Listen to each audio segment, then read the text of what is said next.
எல்லாம் வல்ல தெய்வமது எங்கும் உள்ளது நீக்கமற சொல்லால் மட்டும் நம்பாதே சுயமாய் சிந்தித்தே தெளிவாய் சொல்லால் மட்டும் நம்பாதே சுயமாய் திருமூலருடைய வாழ்க்கை குறிப்பு. நந்திதேவர் அருள் பெற்ற சிவயோகியரான சுந்தரநாதர். இது அவருடைய இயற்பெயர் என சிலர் குறிப்பிடுகிறாங்க, சில பேர் அது இல்லைன்னு சொல்லுவாங்க. ஆக இந்த பெயர் குறிப்பிடப்படுகிறது ஆங்காங்கே. இவர் 8 வகை சித்திகளும் கைவரப்பெற்ற அகத்திய முனிவரை சந்திக்க விரும்பினார். அதனால் திருக்கேதாரம், நேபாளம், காசி, ஸ்ரீசைலம், திருக்காலத்தி, திருவாலங்காடு, காஞ்சிபுரம் இதன் வழியாக திருவதிகை முதலிய சிவத்தலங்களை தரிசித்த பின்னர் சிதம்பரம் நடராஜரை கண்டு ஆனந்தம் அடைந்தார்.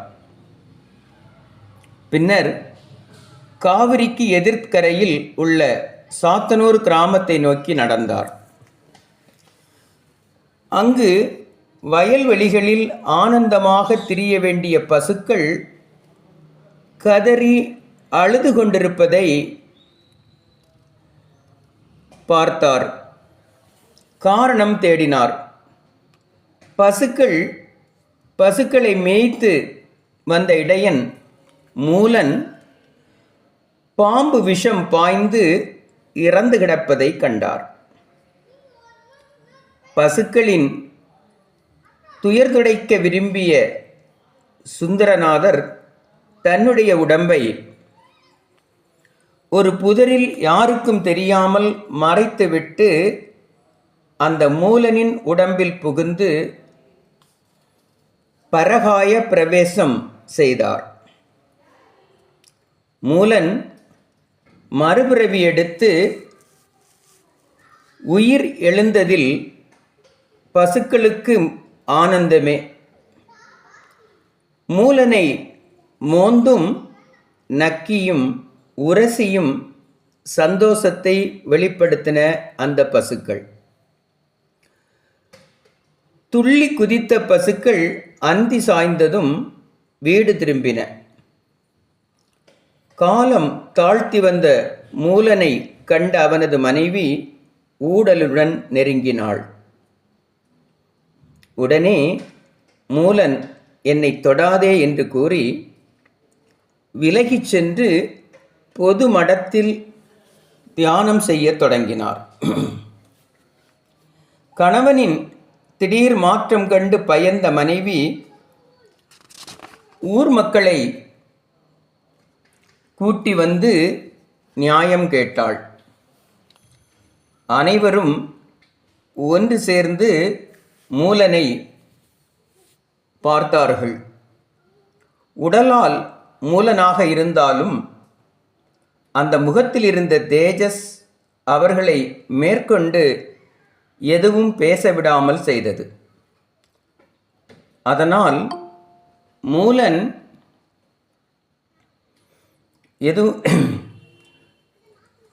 யோகியாகிவிட்டார், அவரை மாற்ற நம்மால் முடியாது என்று மனைவியை அழைத்து சென்று விட்டார்கள். அடுத்த நாள் பசுக்கள் தேடி வந்ததும் கானகத்திற்குள் சென்றார் மூலன். அங்கே புதருக்குள் தேடி பார்த்தபோது உடலை காணவில்லை. இது இறைவனுடைய திருவிளையாடல் என்பதை உணர்ந்த மூலன் உடம்பிலே தங்கி யோகம் செய்ய தொடங்கியதால் அவரை திருமூலர் என அழைக்கத் தொடங்கினர்.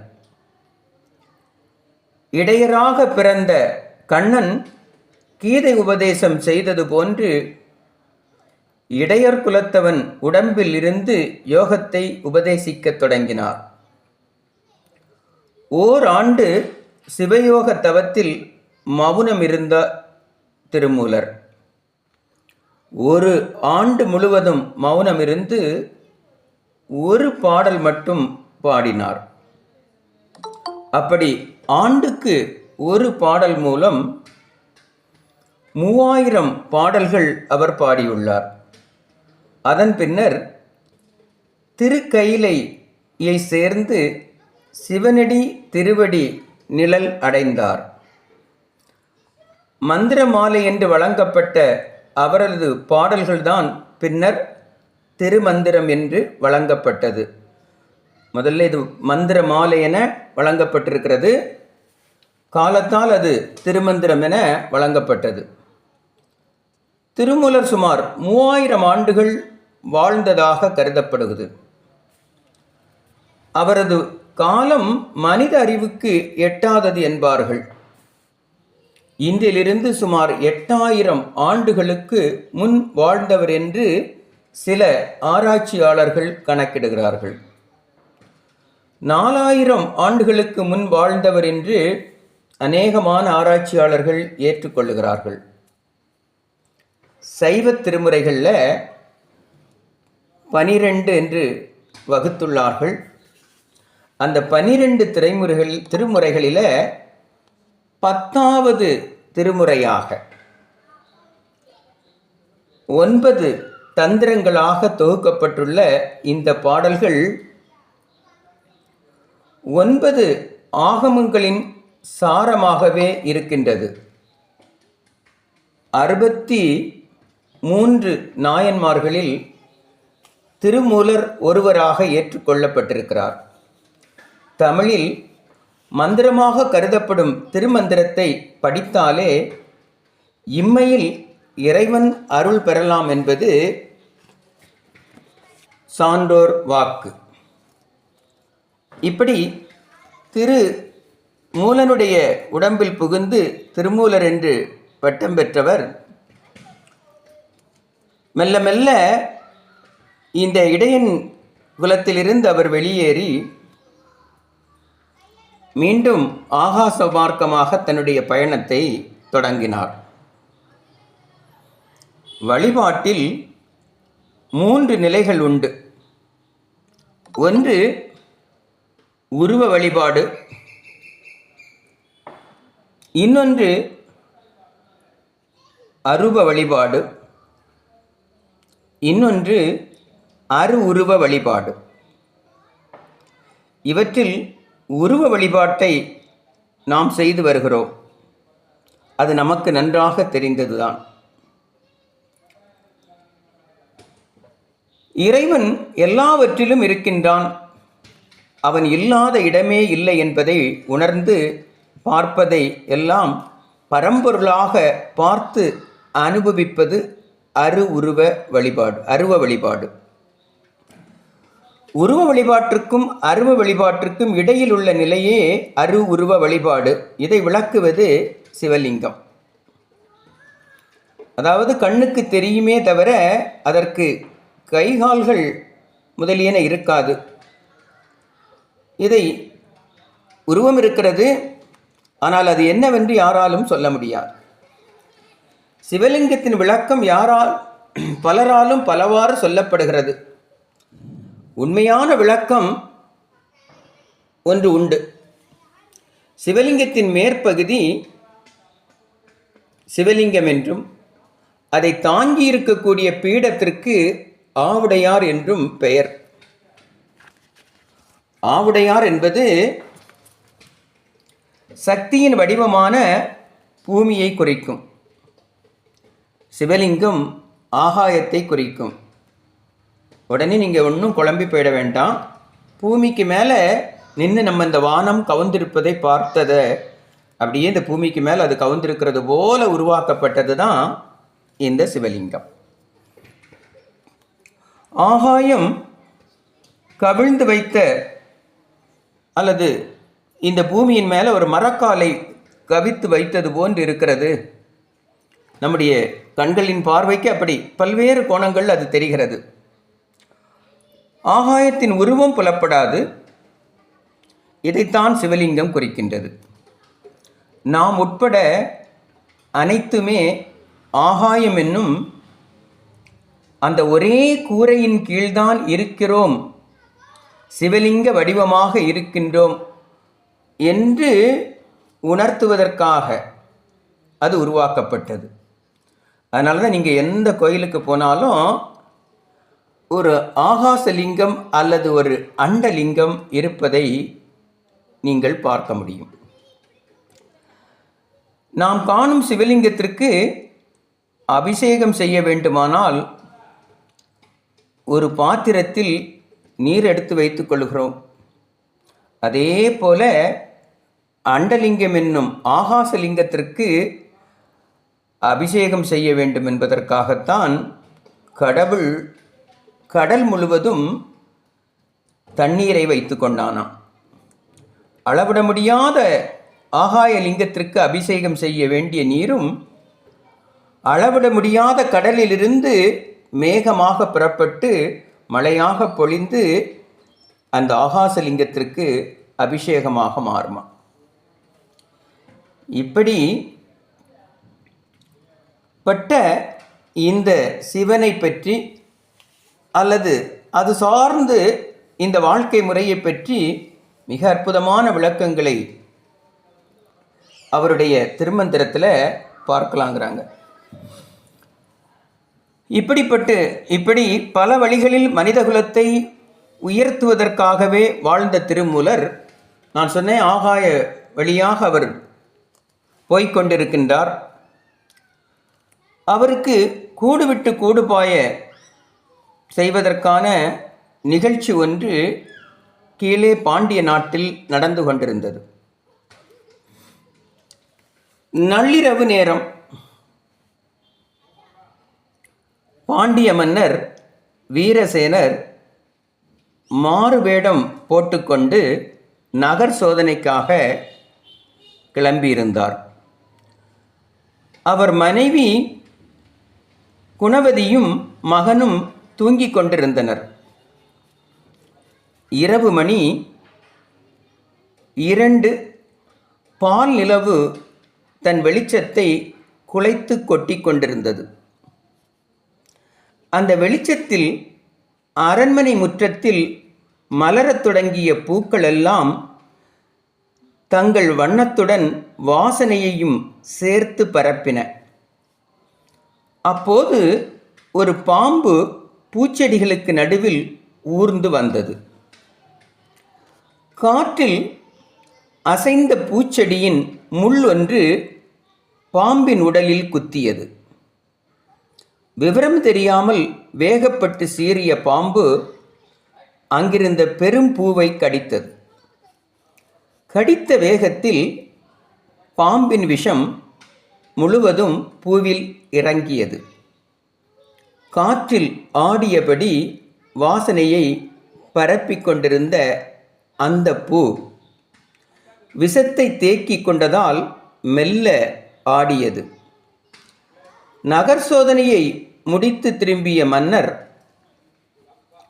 கண்களை அந்த விஷப்பூ கவர்ந்து இழுத்தது. திரும்பிய மன்னர் திருகி பறித்தார். பூவை வாசனையுடன் விஷமும் உள்ளே போகும்படியாக முகர்ந்தார். நகர் சோதனை செய்த மன்னரை விதி சோதனை செய்தது.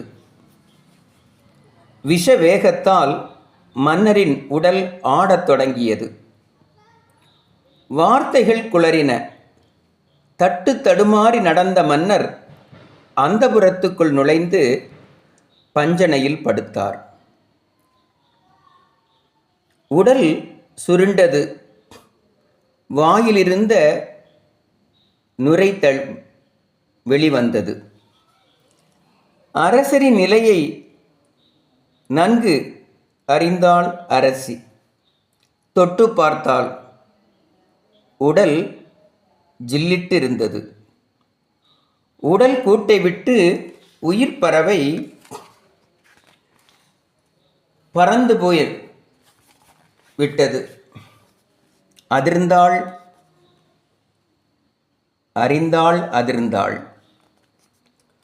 அரண்மனை முழுவதும் கேட்கும்படியாக கதறினாள். அனைவரும் கூடினர். அதிகாலை நேரத்தில் அரண்மனை முன் ஊரே திரண்டது. தர்மராஜாவான அவருக்கா இந்த கதி என்று ஊர் மக்கள் புலம்பினர்.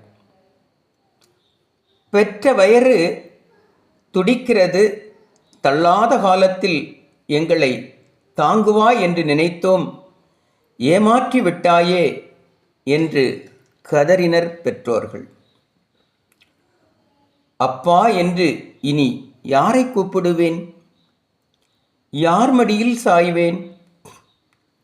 சின்ன பையனான என்னை விட்டுவிட்டு போய்விட்டீர்களே அப்பா என்று பிள்ளை புலம்பினான். மஞ்சள் குங்குமத்தையும் மாங்கல்யத்தையும் சொல்லி வீறிட்டாள் மனைவி. நாடாள்பவர் தங்களுக்குள் செய்த நன்மைகளை எல்லாம் சொல்லி கூக்கரலிட்டார்கள் நாட்டு மக்கள். பொங்கி எழுந்த புலம்பல் ஒலி ஆகாயத்தை மெல்ல அதிர வைத்தது. ஆகாயத்தை மட்டுமா?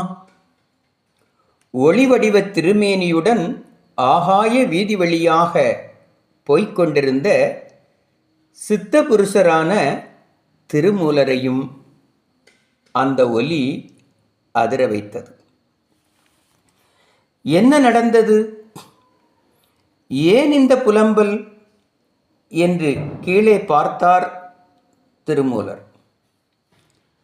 சித்தபுருஷருக்கு சில நொடிகளில் விளங்கிவிட்டது. அடுத்தவர்களின் அழுகையை பொறுக்க முடியாத சித்தர் பரம்பரையில் வந்த அவர் விரைவாக ஒரு தீர்மானத்திற்கு வந்தார். கூடு விட்டு கூடுபாய தீர்மானித்தார். கூடு விட்டு கூடு பாய்வதில் ஏற்கனவே அவருக்கு நல்ல அனுபவம் உண்டு. முன்பு ஒரு முறை மூலன் என்ற இடையன் இறந்து போனபோது பசுக்களெல்லாம் அவனை சுற்றி அழுததை நாம் பார்த்தோம். அந்த பசுக்களை காப்பாற்றுவதற்காக கூடுவிட்டு கூடு பாய்ந்த பழக்கம் அவரிடம் இருக்கின்றது. அரசரின் இறப்புக்கான அழுகுரல் கேட்டு ஆகாய வீதி பயணத்தை அப்படியே நிறுத்திய திருமூலர் மெல்ல திரும்பினார். அருகில் உள்ள சதுரகிரி மலைக்கு போய் அங்கிருந்த குகை ஒன்றில் தன் உடம்பை மறைத்து வைத்துவிட்டு தன் கண்களுக்கு யாருடைய கண்களுக்கும் தெரியாத நுண் உடம்போடு வந்தார். அந்த மலையை விட்டு வெளியேறினார். அரசர் உடம்பு கிடந்த இடத்தை அடைந்தார். அந்த நேரத்தில் அரசர் வீரசேனரின் உடம்பை கண்ணீராலும் தண்ணீராலும் கழுவிக்கொண்டிருந்தார்கள் உறவினர்கள். அரசி குணவதி குமுறி குமுறி அழுது கொண்டிருந்தாள். அந்த காட்சிகள் திருமூலரின் அடிவயிற்றை குழப்பின. உடனடியாக மன்னரின் உடம்பில் புகுந்தார். செத்து கிடந்த மன்னரின் உடம்பு மெல்ல அசைந்தது. அருகில் இருந்தவர்கள் அச்சப்பட்டார்கள். அழுகை அடங்கியது. வீரசேனரின் உடம்பில் புகுந்திருக்கும் திருமூலரை இனி வீரசேன திருமூலர் என நாம் அழைக்கத் தொடங்குவோம். வீரசேன திருமூலர் தூக்கத்திலிருந்து எழுந்திருப்பதை போல எழுந்தார். அழுகை ஒலிக்கு பதிலாக ஆனந்த ஒலி வெடித்து எழுந்தது. அப்பா, மகனே, வயிற்றில் பாலை வார்த்தாயடா என்று கட்டித் தழுவினார்கள் பெற்றோர்கள். வார்த்தைகள் எதுவும் வர இயலாத நிலையில் கணவரை வணங்கி அவர் கால்களை கண்ணீரால் நனைத்தாள் குணவதி. அப்பா என்று கைகளை பிடித்து கொண்டான் மகன். மன்னருக்கு இனிமேல் மரணம் இல்லை என்று மகிழ்ந்தனர் ஊர் மக்கள். மாண்ட மன்னர் உயிர் மீண்ட சந்தோஷத்தில் பகல் முழுவதும் ஊரே கோலாகலத்தில் ஆழ்ந்தது. இரவு நேரம் அழகாக அலங்கரிக்கப்பட்ட பள்ளி அறைக்குள் வீரசேன திருமூலரை அனுப்பி வைத்தார்கள். அந்த அறை முதலிரவு அறை போல அமர்க்களமாக வண்ணமும் வாசனையும் சேர்த்த பூக்களால் அலங்கரிக்கப்பட்டிருந்தது. கண்களிலும் கருத்திலும் காமத்தோடும் ராணிக்கே உண்டான அழகிய தோற்றத்துடனும் ஆடை அலங்காரங்களுடனும் அறைக்குள் நுழைந்தாள் குணவதி. போன கணவர் எப்படியோ பிழைத்து விட்டார். என் மஞ்சள் குங்குமம் தப்பித்தது, நிலைத்து விட்டது. ஆஹா என்று மெல்ல தனக்குள் சொன்னபடியே சந்தனத்தை எடுத்தாள் அவள். வீரசேன திருமூலருடைய மார்பில் பூசினாள். பூத்தூவலாக மெல்ல பன்னீரை தெளித்தாள். கணவர் என்னை சரியாக பார்க்கவில்லை.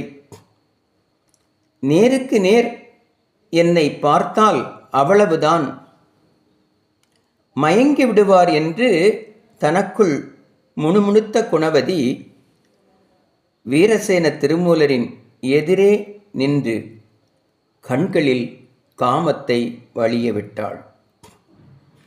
வீரசேன திருமூலரின் கண்களோ ஞானக்கனலை கக்கின. குணவதி, சொல்வதை கேள். சாப்பிட்டதையே சாப்பிட்டும், அணிந்த ஆடைகளையே அணிந்தும், பார்த்ததையே பார்த்தும் வாழ்நாட்களை வீணாக்கி கொண்டு இருக்கிறோமே. போனதெல்லாம் போதாதா? இன்னுமா வேகம், இன்னுமா மோகம் என்றார். எதிராளியை அசைக்கும் உறுதி அவருடைய குரலில் தெரிந்தது. 2 அடி தள்ளியே நின்றார். அவரை எட்டிப்பிடித்த குணவதி, சுவாமி, என்ன சொல்கிறீர்கள் என்றாள்.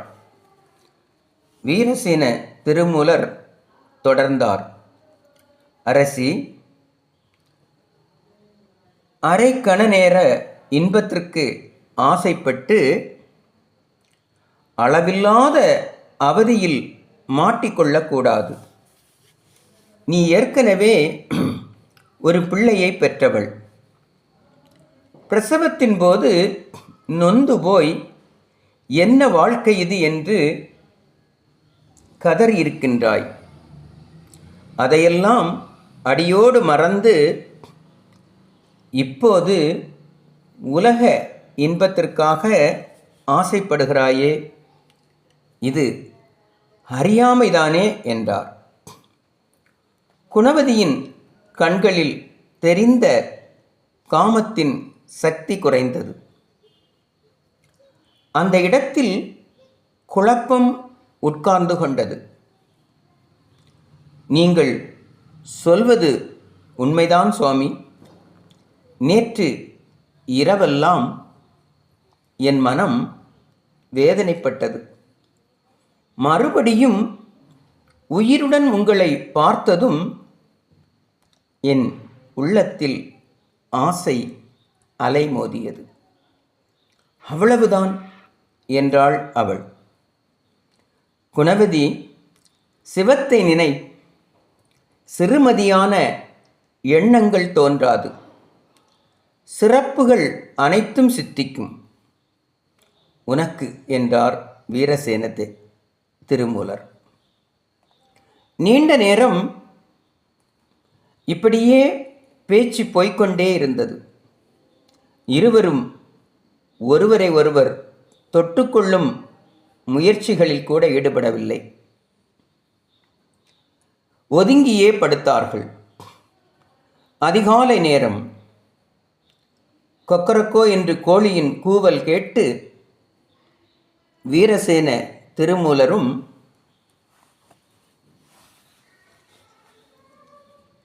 குணவதியும் எழுந்தார்கள். குளித்து முடித்தார்கள். பகலெல்லாம் அரசாங்க நிர்வாகம் நடந்தது. இரவெல்லாம் ஆத்மாவுக்கான உபதேசம் நடந்தது. இப்படியே 10 நாட்கள் பறந்தன. அதற்குள் குணவதியின் மனதில் சந்தேக விதை விழுந்தது.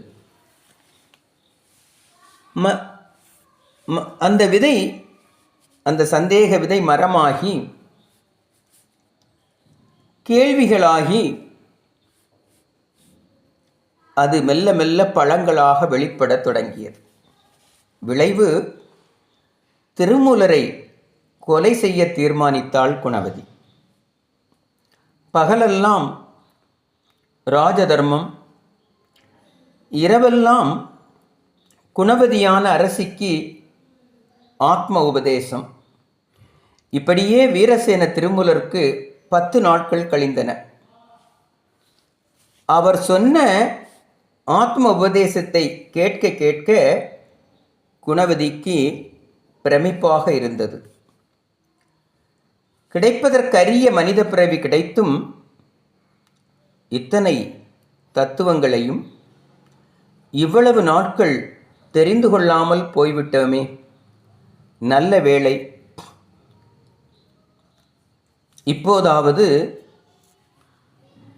தெரிந்து கொண்டோம் என்று எண்ணினாள். அந்த எண்ண அலைகளுக்குள்ளே வேறொரு சிந்தனை வந்தது. இவளுடைய அந்த நல்ல சிந்தனைகளை அது முழுவதுமாக கலைத்தது. அதன் சுவனே தெரியாமல் அடியோடு உறிஞ்சியது. ஆன்மீக தத்துவங்களை அள்ளி கொட்டி கொண்டிருக்கிறார் நம் கணவர். இதெல்லாம் சரி, ஆனால் இது எப்படி செத்து பிழைத்த நாளிலிருந்து அடியோடு மாறிவிட்டாரே? ஒரு நாளும் நம்மை விட்டு பிரிந்து இருக்காத இவருக்கு இத்தனை விரக்தி எப்படி வந்தது? எப்படி தோன்றியது? ஏன் அவருக்குள் இதெல்லாம் வந்தது என்ற எண்ணம் அவளுக்குள் தோன்றியது. ஏதோ நடந்திருக்கிறது. நேரம் பார்த்து அவரிடமே நாம் கேட்க வேண்டும் என்று தீர்மானித்தாள் குணவதி. ஒரு நாள் இரவு நேரம்.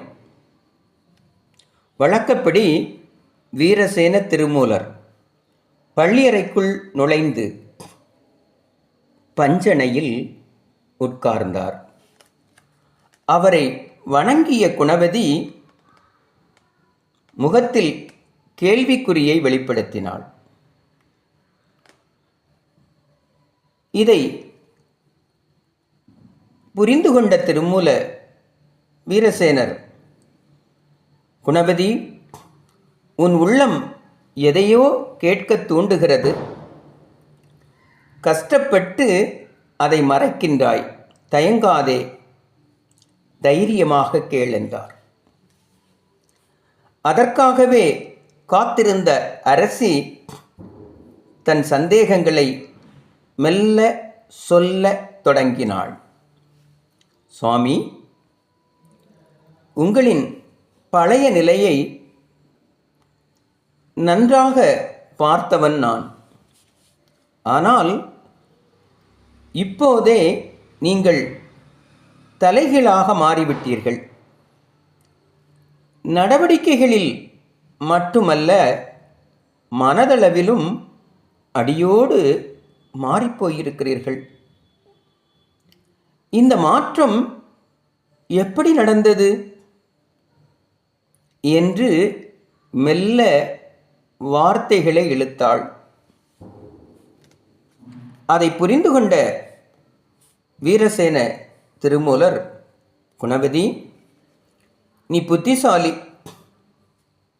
மாறுதலை புரிந்து கொண்ட உன் பதிவிரதா தர்மத்தை பாராட்டுகின்றேன். மாதர் திலகமே, உன் கணவன் இறந்ததும் எல்லோரும் கதறி அழுதீர்கள்.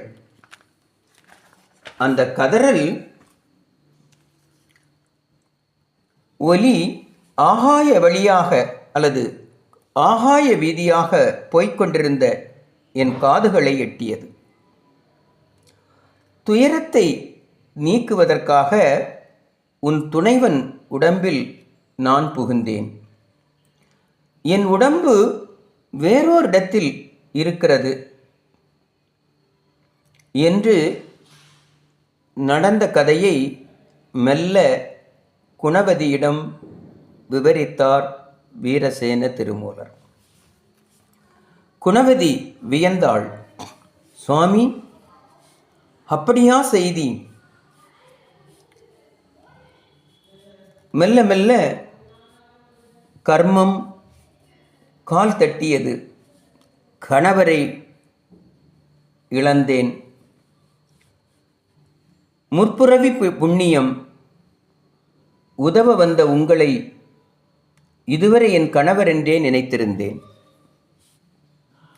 இன்று இங்கு இருக்கிறீர்கள். எல்லோருக்கும் மகிழ்ச்சியை தந்து கொண்டும் இருக்கிறீர்கள். இதே உடம்பில் என்றும் இங்கேயே இருப்பீர்களா என்று ஒரு கேள்வியை எழுப்பினாள் குணவதி. தலையை அசைத்து மறுத்த வீரசேன திருமூலர், பெண்ணே, உன் கணவனுடைய உடம்பான இது பஞ்சபூத உடம்பு. இது ஒரு நாள் அழிந்துவிடும்.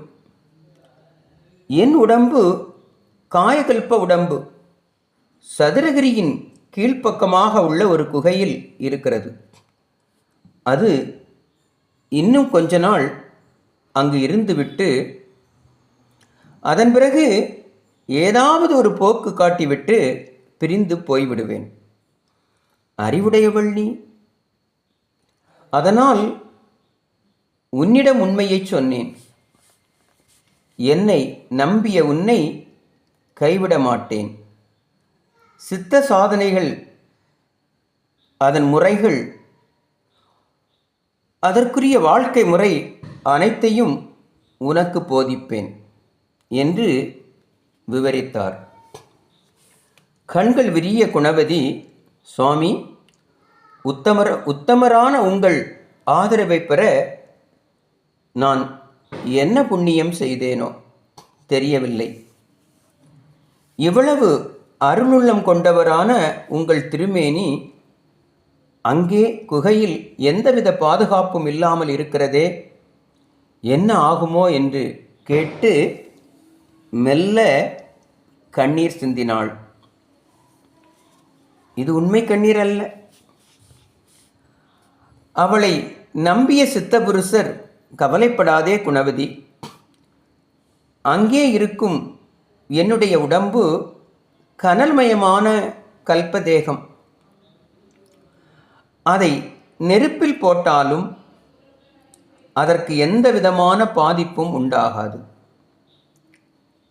வெடியுப்பு, குங்கிலியம், வெங்காரம் இந்த மூன்றையும் நன்றாக பொடி செய்து அந்த உடம்பு முழுவதும் பூச வேண்டும். அதன் பிறகு அந்த உடம்பை விராலி இலைகளால் நன்றாக மூடி விறகு வைத்து கொளுத்த வேண்டும். அப்போதுதான் அந்த கனல் மயமான தேகம் அழியும். அவ்வளவு விவரங்களை தெரிந்து செய்ய யாரும் இங்கில்லை. ஆகையால் நீ கவலைப்படாதே என்று வெகுளித்தனமாக தன் உடலின் உண்மைத்தன்மையை குணவதியிடம் ஒப்புவித்து விட்டார் திருமூலர் வீரசேனர். பொழுது முடிந்ததும் குணவதி குழப்பத்தில் மூழ்கத் தொடங்கினாள். மாபெரும் சித்தபுருஷர் இவர். ஒரு நாள் இல்லாவிட்டால் ஒரு நாள் சொன்னதைப் போலவே பிரிந்து போய்விடுவார். இது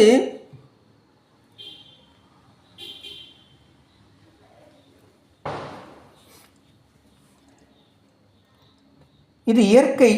ஆனால் அதன் பிறகு என் நிலை என்னவாகும் என்று பட்டத்தரசி யோசிக்க ஆரம்பித்தாள்.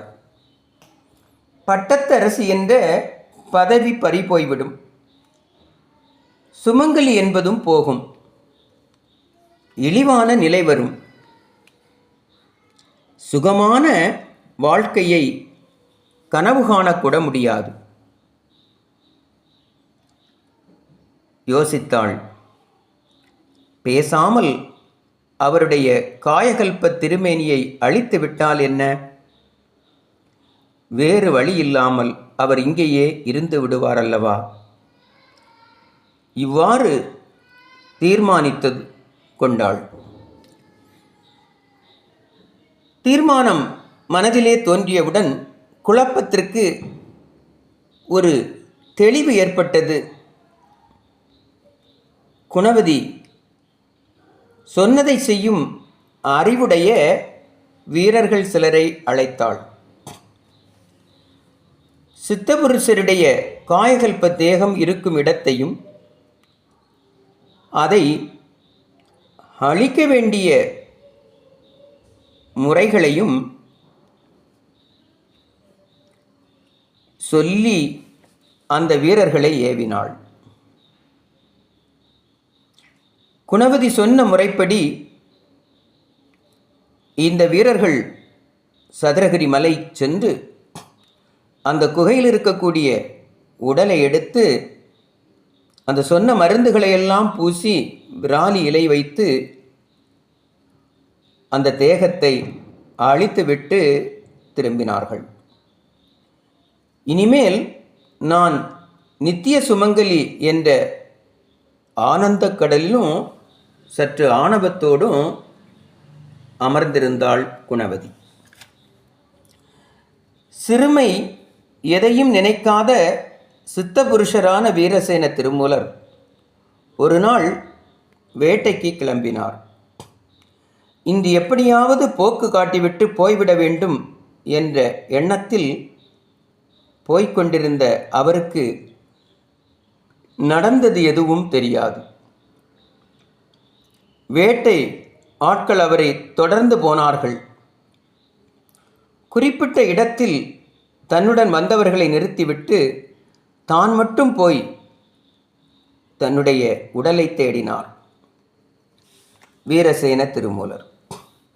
அது அங்கு இல்லை என்பது தெரிந்தது. வினாடி நேரம் மனதை உள்முகமாக நிலைநிறுத்தினார். அவர் அரசியின் அக்கிரம செய்கையை தெள்ளத் தெளிவாக புரிந்து கொண்டார்.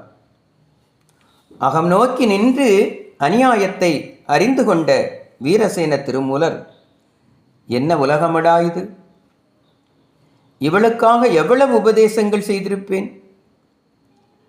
இவளிடம் இரக்கம் காட்டியதற்கு பிரதிபலனாக அரக்கத்தனத்தை காட்டிவிட்டாளே. தன்னுடைய அரச பதவி நிலைப்பதற்காக இப்படி ஒரு அக்கிரமத்தையும் செய்துவிட்டாளே. வினையை விதைத்த இந்த அரசி அதிவிரைவில் அதற்குண்டான பலனை அறுவடை செய்ய வேண்டும் என்று வீரசேன திருமூலர் நினைத்தார். காலம் கை கொடுக்கும் வரை இந்த உடம்பிலேயே இருந்தாக வேண்டியதுதான் என்று தீர்மானித்த வீரசேன திருமூலர் வேட்டை ஆட்களுடன் சேர்ந்து அரண்மனைக்கு திரும்பினார். அதன் பிறகு அவர் குணவதியிடம் முகம் கொடுத்து பேசவில்லை. குணவதி என்னென்னவோ முயற்சிகள் செய்து பார்த்தாள், பலனில்லை. 7-8 நாட்கள் கடந்தன. ஒரு நாள் இரவு மணி 2 படுத்திருந்த வீரசேன திருமூலர் எழுந்தார். யாரும் தன்னை அறியாதபடி மயக்கினார் மற்றவர்களை. அரண்மனையை விட்டு வெளியேறினார். அவரது பயணம் சதுரகிரி காட்டை நோக்கி இருந்தது. சதுரகிரியில் ஜம்புகேஸ்வரர் என்ற அந்தணர் பிராணாயாமம் சாதனை செய்து வந்தார். எதிலும் அளவோடு இருந்தால்தான் பலன் கொடுக்கும். இதை அறியாத ஜம்புகேஸ்வரர் பிராணாயாமம் சாதனையில் அதிதீவிரமாக ஈடுபட்டு மூர்க்கத்தனமாக மூச்சை அடக்கினார். பயன்பெற வேண்டிய உடம்பு பாழாய் போனது.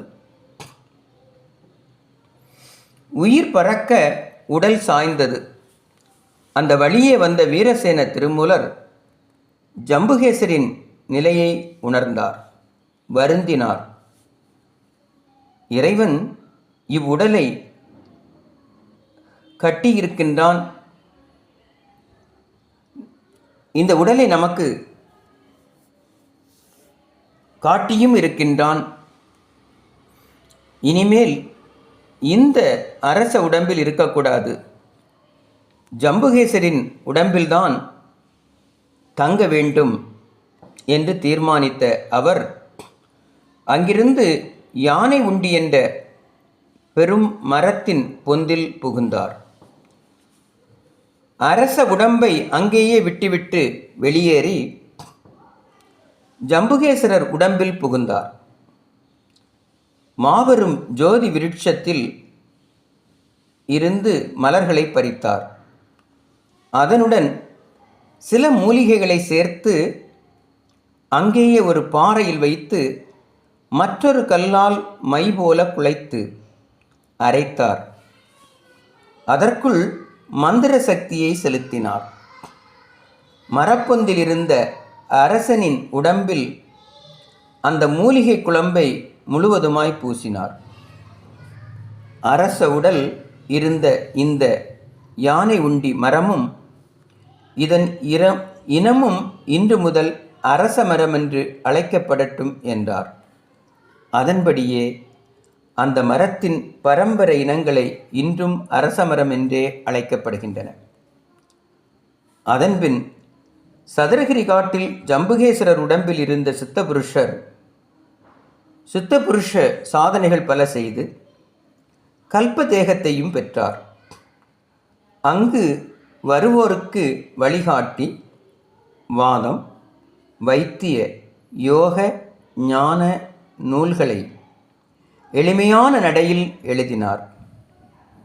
இவ்வாறு எழுதி பல மக்களுக்கும் பயன்படக்கூடிய வகையில் உருவாக்கியதுதான் இந்த திருமந்திரம்.